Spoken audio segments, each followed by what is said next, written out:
لقد كنت أسمع القرآن بالحروف ألف لام ميم ألف لام را. ما السبب في ذلك؟ قرآن کریم میں بعض الفاظ استعمال کیے ہیں حروف کے طور پر، لیکن معنی الفاظ کے ہیں، اور اس میں بہت سی حکمتیں بیان ہوئی ہیں۔ یہ جو مقطعات کی حکمتیں ہیں ان پر مختلف علماء نے مختلف وقتوں میں بہت کچھ لکھا ہے، اس وجہ سے تفصیل سے اس کی گفتگو نہیں ہو سکتی، لیکن مختصراً میں بتاتا ہوں کہ حضرت رسول اکرم صلی اللہ علیہ وسلم کے زمانے میں ایک یہودی عالم نے حضرت صلی اللہ علیہ وسلم پر مقاطعات کے نزول کی خبر سنی، تو وہ اٹھ کر آپ کی مجلس میں گیا اور اس نے کہا کہ آپ پر سنا ہے یہ حروف نازل ہوئے ہیں الف لام میم، کیا یہ درست ہے؟ آپ نے فرمایا ہاں۔ اس نے کہا اس کا مطلب ہے الف کا 1 اور لام کے 30 اور میم کے 40 کلمان ابجد اول بچی کلمان، کاف کے 20 لام کے 30 میم کے 40۔ تو اس نے کہا اس کا مطلب ہے الف لام میم آپ کی ترقی 75 سال رہے ہیں، لام کے 30 عدد بنتے ہیں، میم کے 40 بنتے ہیں اور الف کا 1۔ تو اس نے الف مقطعات کو عدد کے معنوں میں لیا۔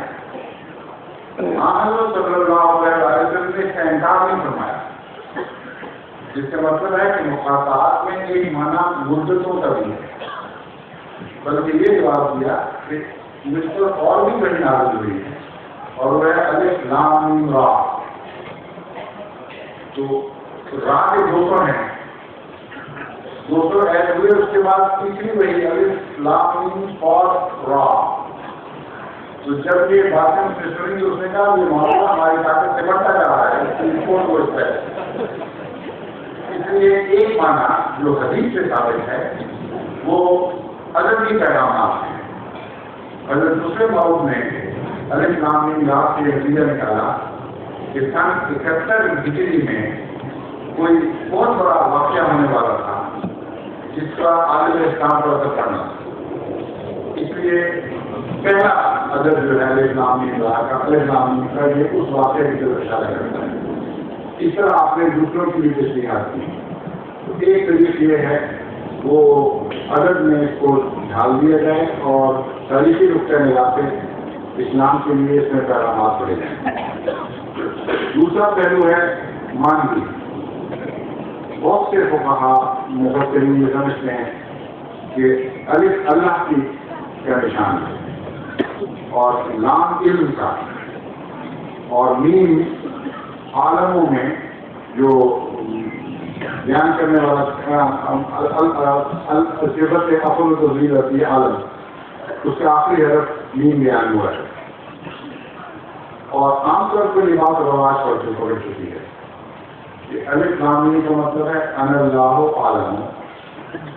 سواد کا معنی جب کہتے ہیں خالق البار، اور اسی طرح مختلف یاسین میں یا سردار یا سید یہ معنی دیتے ہیں لوگ۔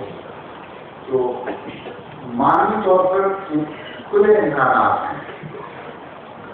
قرآن کریم کے مقطعات پر غور کرنے سے پتہ چلتا ہے کہ اگر معنی سمجھے جائیں تو ان معنی کا صورت میں آنے والے معنی سے گہرا تعلق ہے۔ اس کے علاوہ آخری بات کیونکہ بتائیں تفصیل کی بحث میں بہت مختصر بتا رہا ہوں۔ میں نے غور کیا سورہ فاتحہ کے اندر جو الفاظ استعمال حروف استعمال ہوئے ہیں، کیا مقطعات میں اس کے سوا بھی جو حرف استعمال ہوا ہے؟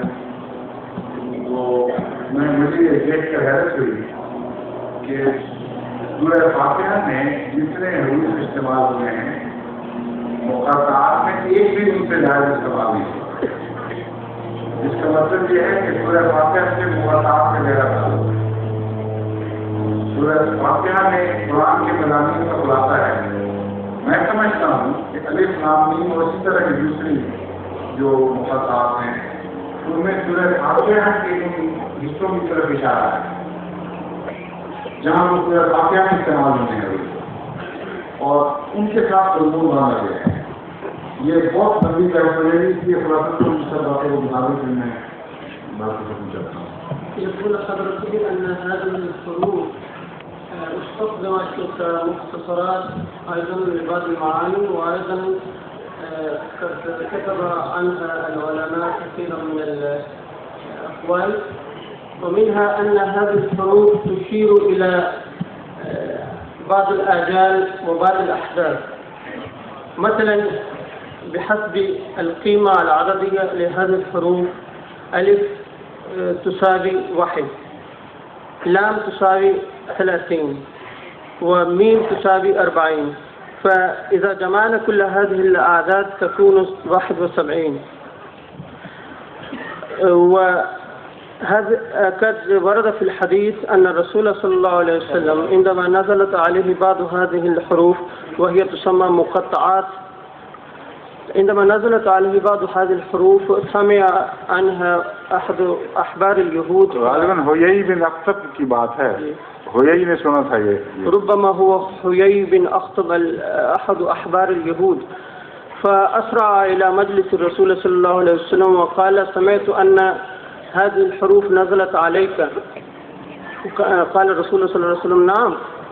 فقال: معنى ذلك أن أجل أمتك هو 71 سنة وبعد ذلك ستنقرض أمتك. فلم ينكر الرسول صلى الله عليه وسلم قوله، وإنما زاد وقال: نعم وقد نزل علي غيرها. فقال: ما هي؟ فقال: ألف لام را وألف لام ميم صاد. وكل هذه الحروف قد زادت في هذه الأعداد وصارت صار الرقم طويلا. فقال هذا الحبر اليهودي أن أمرك اشتبه علينا وأقر من المجلس. ثم يقول حضرته أن هذه الحروف مختصرات لبعض المعاني. مثلا ألف لام ميم، ألف تساوي الله، أنا اختصار لأنا، ولام اختصار لله، وميم اختصار العالم، فالمعنى أن الله عالم. ثم ضرب حضرته مثلا آخر يا سيد، معناه يا سيد، فهذا اختصار لكلمتين يا سيد.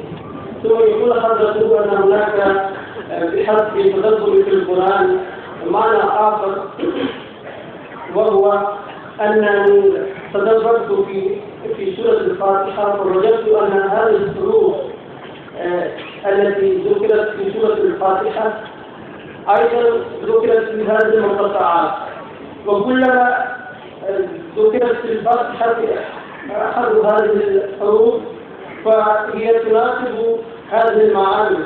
فالحرف الذي يحتوي أحد هذه المعاني قد ذكر في سورة الفاتحة، وهذا الموضوع مذكور في ذلك المكان الذي يوجد في سورة الفاتحة.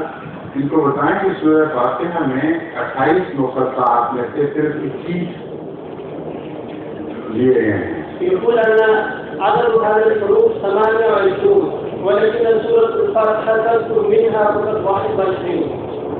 اور جو مقطعات ہیں ان میں ایک بھی ان 7 میں سے نہیں ہے جو سورہ فاتحہ نے چھوڑ دیے ہیں.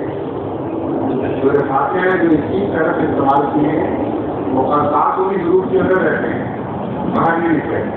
والحروف 24 التي استخدمت الآية في سورة الفاتحة هي نفس الحروف المقطعات. اس لیے یہ میرے ذہن اس طرف گیا کہ سورہ فاتحہ سے ان حروف کا رشتہ ہے. لذلك فكرت أن هناك ارتباط بين سورة الفاتحة وبين هذه الحروف المقطعة. ظہور مہدیِ آخر زمان